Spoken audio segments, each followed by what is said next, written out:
নমস্কার, আমার আপনজনেরা, রুদ্রবার্তায় আপনাদের সকলকে স্বাগত জানাই। আমি রুদ্রপ্রসাদ ব্যানার্জি। বারবার লাগাতার মুখ্য নির্বাচন কমিশনার অর্থাৎ জাতীয় নির্বাচন কমিশনারের উদ্দেশ্যে নানা কথা নানাভাবে একের পর এক নেতারা বলে চলেছেন। এই রাজ্য থেকে শুরু করে কেন্দ্র, সব স্তরে আপনি যদি দেখেন, প্রত্যেক জায়গায় কেউ না কেউ এসআইআর নিয়ে বা ভোটার লিস্ট নিয়ে নানা কথা বলে বেড়াচ্ছেন। এই রাজ্যের একদম ভাইপো মানে মমতা বন্দ্যোপাধ্যায়ের ভাইপো অভিষেক ব্যানার্জি, তিনি তো এমন এমন কথা বলছেন চিন্তার বাইরে। তিনি দিল্লিতে গিয়ে নাকি ধর্ণাও দেবেন। এই সমস্ত কথা যখন চলছে, তখন মুখ্য নির্বাচন কমিশনার জ্ঞানেশ কুমারের বক্তব্য বুঝিয়ে দিচ্ছে যে কড়া পদক্ষেপ নিতে চলেছেন তিনি, এবং তার ফলে এই রাজ্যের মুখ্যমন্ত্রী মমতা বন্দ্যোপাধ্যায়কেও এবার সাবধান হতে হবে, কারণ নচেত বিপদ আছে। কেন বলছি, চলুন শুরু করা যাক সব নিয়ে এই মুহূর্তের রুদ্রবার্তা।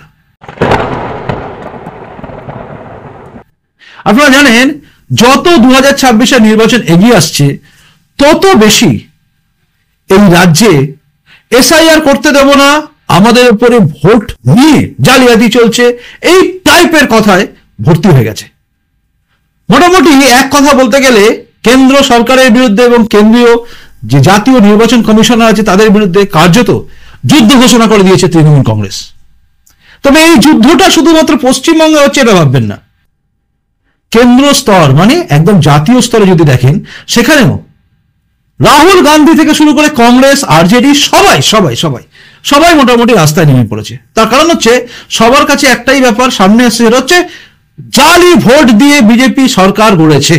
অর্থাৎ কেন্দ্র সরকার যেটা হচ্ছে সেটা নাকি ভুয়ো ভোটারদের দিয়ে, এবং সেখানে দাঁড়িয়ে একের পর এক অভিযোগ রাহুল গান্ধী করেছেন, এই রাজ্যের মুখ্যমন্ত্রী মমতা ব্যানার্জি করেছেন। তবে একটা মিল দুজনের ক্ষেত্রে রয়েছে, সেটা কি জানেন? সেটা হচ্ছে দুজনেই কিন্তু প্রথম থেকে বলে আসছেন যে ভুয়ো ভোটার দিয়ে বিজেপি জিতেছে, কিন্তু যখনই এসআইআর করার কথা বলা হচ্ছে তখনই কিন্তু বিরোধিতা করছে আবার এরাও। একদিকে তারা ভুয়ো ভোটারদের দিয়ে ভোটে জিতে এসছে প্রধানমন্ত্রী থেকে শুরু করে সবাই, নচেত জিতত না, কিন্তু তখনই আবার দেখা যাচ্ছে যখন এসআইআর করার কথা বলা হচ্ছে তখনই আবার কার্যত আবার এরাই আবার বিরোধিতা করছে। একটা অদ্ভুত বিচারিতার মধ্যে রয়েছে। এর মধ্যে দেখা গেছে রাহুল গান্ধী কিন্তু একের পর এক নাম দেখাচ্ছেন, দেখিয়ে বলছেন দেখুন এই রকম ভুয়ো ভোটার, এখানেও ভোট দিয়েছে, ওখানেও ভোট দিয়েছে, সেখানেও নাম আছে, ওখানেও নাম আছে। এটা নিয়েও কিন্তু নানা জায়গায় বিতর্ক সৃষ্টি হয়েছে। কার্যত কেন্দ্র সরকার অর্থাৎ বিজেপি সরকার বা এনডিএ সরকারকে ঘেরার জন্য রাহুল গান্ধী যে পদক্ষেপ নিচ্ছেন, সেই পদক্ষেপগুলো কার্যত জাতীয় নির্বাচন কমিশনারকে কিন্তু বিব্রত করে ফেলেছে, এবং ফলত জাতীয় নির্বাচন কমিশনার কার্যত পরিষ্কার করে একদম বলে দিলেন যে তিনি কি ভাবছেন। শুনুন। सूची सबसे बड़े चुनाव कर्मियों की फौज, सबसे ज्यादा मतदान करने वाले लोगों की संख्या, और इन सब के समक्ष, सारे मीडिया के समक्ष ये कहना कि अगर मतदाता सूची में आपका नाम एक बार और है तो आपने 2 बार मतदान किया होगा और कानूनी अपराध किया होगा, और मेरे सारे मतदाताओं को अपराधी बनाना और चुनाव आयोग शांत रहे, संभव नहीं। हलफनामा देना होगा या देश से माफी मांगनी होगी, तीसरा विकल्प नहीं है। आपके माध्यम से मैं यह भी कहना चाहता हूं, अगर 7 दिन में हलफनामा नहीं मिला तो इसका अर्थ ये सारे आरोप निराधार हैं, और हमारे मतदाताओं को यह कहना कि वो फर्जी हैं, इसके ऊपर जो भी इस बात को बोल रहा है उसको माफी मांगनी चाहिए। महाराष्ट्र में वोटर लिस्ट बढ़ी, শুনলেন, তিনি কিন্তু সরাসরি বুঝিয়ে দিয়েছেন যে একদম প্রমাণ দিন, নয়তো ক্ষমা চান 7 দিনের মধ্যে। অর্থাৎ তিনি একটা আলটিমেটাম দেওয়ার জায়গায় চলে যাচ্ছেন। এই জ্ঞানেশ কুমার অর্থাৎ মুখ্য নির্বাচন কমিশনার যিনি হয়েছেন, যিনি ফেব্রুয়ারি মাসে দায়িত্ব পেয়েছেন এই 2025-এ, এবং তারপরে তিনি এখন 26তম মুখ্য নির্বাচনী অফিসার জাতীয় স্তরে। তো তিনি কার্যত এই সমস্ত চাপের কাছে নতি স্বীকার করেননি। তিনি কিন্তু একদম স্পষ্ট বুঝিয়ে দিয়েছেন যে আমি কড়া পদক্ষেপ নিতে চলেছি, কারণ এনাফ ইজ এনাফ, অনেক হয়ে যাচ্ছে। তার একটা কথা ছিল খুব সুন্দর, সেই কথাটা ছিল যে ভারতবর্ষের ভোটাররাই একমাত্র ভোট দিতে পারবে, ভোটে দাঁড়াতে পারবে যাদের এই দেশের নাগরিকত্ব আছে, তাই না?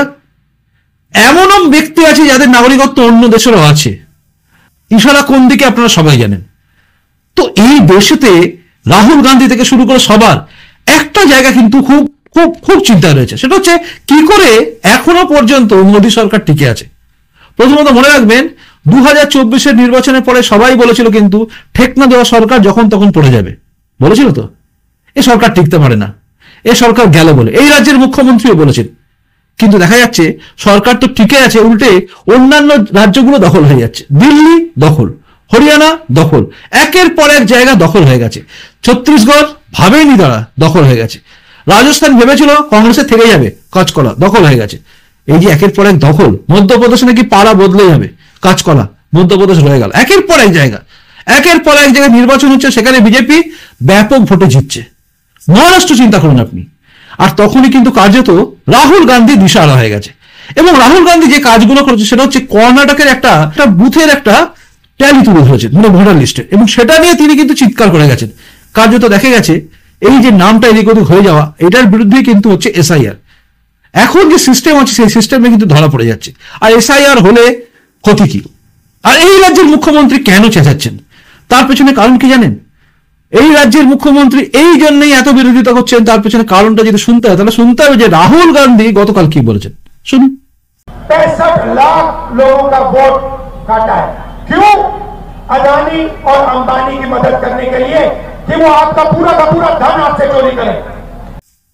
শুনলেন, 65 লাখ ভুয়ো ভোটারের নাম বাদ গেছে। এই যে নাম বাদ গেছে বিহারে 65 লাখ, তাহলে এই রাজ্যে কত যেতে পারে? এই রাজ্যে যদি এরকম 65 লাখ, ধরে নিচ্ছি 60 লাখ 70 লাখ যদি ভোটার বাদ হয়ে যায়, তাহলে রেজাল্ট কি হবে বুঝতে পারছেন? এই রাজ্যে যেখানে যেখানে প্রচুর ভোটে জেতেনি, কম ভোটে জিতেছে তৃণমূল, সেই সব জায়গাগুলো হাওয়া হয়ে যাবে। এমনকি ব্যাপক যেখানে ভোটে জিতেছে দেখা যাবে সেখানে হয়তো বাংলাদেশি মুসলিমদের সংখ্যা বেশি, বা রোহিঙ্গাদের সংখ্যা বেশি, বা ওই ভুয়ো ভোটার, মৃত ভোটারের সংখ্যা বেশি। যেভাবে একের পর এক জায়গা থেকে নাম বেরিয়ে আসছে, মৃত ভোটার এত, এই ভোটার এত, এখানে দাঁড়িয়ে মমতা বন্দ্যোপাধ্যায় কিন্তু রাজ্যে ভয় পাচ্ছেন, যেটা নিয়ে বিরোধী দলনেতা কিন্তু চিৎকার করে বলছেন যে দেখুন কি অবস্থা। তো এই জায়গায় যাওয়া এই রাজ্যে কিন্তু মমতা বন্দ্যোপাধ্যায় নির্বাচন কমিশনের বিরুদ্ধে মাঝে মধ্যেই লড়াই নেমে যাচ্ছেন, মানে মৌখিক লড়াই করছেন। এবং তার ভাইপো মানে অভিষেক ব্যানার্জি কিন্তু আরো বলছেন। আর তাদেরও নিচে যারা আছে, মানে আমচা চামচা বেলচা, যারা কেউ ভোটে দাঁড়িয়েছিল হেরে গেছে, যারা ভেবেছিল একে হারাবো তাকে হারাবো কিন্তু হেরে ভূত হয়ে গেছে, তারা পর্যন্ত এমন এমন বক্তব্য রাখছে চিন্তার বাইরে। কেউ আবার যারা প্রিজন ভ্যানে থেকে চিৎকার করে বলছিল অনেক কথা, সেই প্রিজন ভ্যান থেকে বেরোনো বলে থাকা মুখপাত্র কিন্তু অনেক বড় বড় কথা বলছে। এবং এসআইআর নিয়ে কার্যত এরা ভয় পাচ্ছে, এবং সেখানেই যাবে না এদের কিচ্ছু, মানে এই সমস্ত জেল থেকে বেলে থাকা লোকেদের কিছু যায় আসে না, কিন্তু মমতা বন্দ্যোপাধ্যায় যায় আসে। মমতা বন্দ্যোপাধ্যায়ের বিরুদ্ধে যদি কড়া পদক্ষেপ এইবার মুখ্য নির্বাচন কমিশনার নিয়ে নেয় তাহলে কি হবে? কারণ রাহুল গান্ধীর বিরুদ্ধে কিন্তু নেওয়া অলরেডি শুরু হচ্ছে। হয় 7 দিনের মধ্যে প্রমাণ সহ দেখান, নচেত ক্ষমা চান। জাতীয় স্তরে রাহুল গান্ধী আগেও ক্ষমা চেয়েছেন। আপনারা জানেন যে ওই রাফায়েল নিয়ে কিভাবে ক্ষমা চেয়েছেন সুপ্রিম কোর্টের কাছে। তিনি ক্ষমা চেয়ে নেন টুক করে, মানে সবার সামনে বলেন ও ওই চোর অমুক তমুক হ্যান ত্যান, আড়ালে আদালতের সামনে গিয়ে বলেন মাফ করে দিন, আমার ভুল হয়ে গেছে বলা। এটা রাহুল গান্ধী বা এই টাইপের নেতাদের বিচারিতা, মানুষ জানে না। কিন্তু এই রাজ্যের মুখ্যমন্ত্রীকে কি জায়গায় যেতে হবে সেটা নিয়ে আমাদেরও চিন্তা হচ্ছে। কারণ যেভাবে তিনি কার্যত এসআইআর করতে দেবো না, একজনের নাম বাদ দিতে দেবো না বলছিলেন, সেটা কি ধরে রাখতে পারবেন? আর রাখলে তাহলে কি হবে? এসআইআর করতে দেবো না বললে কি হতে পারে? একটার পর একটা সিদ্ধান্ত আপনারা দেখতে পাচ্ছেন। মুখ্য নির্বাচন কমিশনার কিন্তু যেই মুহূর্তে এখানকার মুখ্য সচিবকে ডেকে নিয়ে গেছিলেন, তখনই কিন্তু খেল অন্যরকম হয়ে গেছে। তাই এসআইআর নিয়ে আর বেশি মুখ খুললে মমতা বন্দ্যোপাধ্যায় কিন্তু বিপদে পড়বেন আমার মনে হয়। দেখুন, আমার ধারণা ভুল হতে পারে, আবার ঠিক হতে পারে। ঠিক হলেই কিন্তু কার্যত চিন্তার বিষয় হয়ে যাবে মমতা ব্যানার্জি। একদিকে যখন তার নামটা একটা জায়গায় খারাপ হয়ে আছে, কম্পার্টমেন্টাল মুখ্যমন্ত্রী, এরপরে কি আরো চাপে পড়বেন? দেখার বিষয়, দেখার জন্য অপেক্ষা করে আছি আমি।